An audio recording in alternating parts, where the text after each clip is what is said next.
Passons à la malacha de Me'amer, liée en gerbe. Une fois que les épis de blé ont été coupés, eh bien, on les lie entre eux.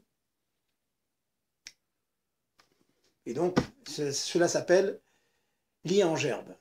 De la même manière, lorsque l'on accueille des tomates, par exemple, et qu'on réunit toutes les tomates dans des sacs afin de les rentrer à la maison, eh bien, ceci représente la malacha de Me'amer liée en gerbe. Comment cela descend dans notre quotidien?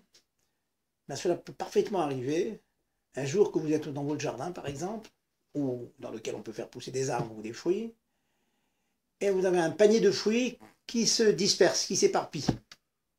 Vous voudriez ramasser tout cela dans un sac et le rentrer à la maison, ceci est interdit.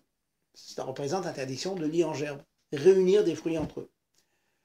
Nos sages ont quand même permis, si vous les rentrez de manière inhabituelle, par exemple, un par un, deux par deux, mais réunir tout cela dans le même sac est interdit.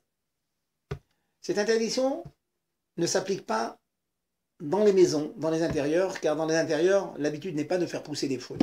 Donc, ceci explique le mina que nous avons quelquefois à la synagogue, à la choule, de jeter sur le khatan des amandes ou des raisins secs, et puis nous ramassons cela tout par terre, dans la mesure où ce n'est pas dans le jardin ou dans un champ, c'est à l'intérieur, dans la maison, cela est permis.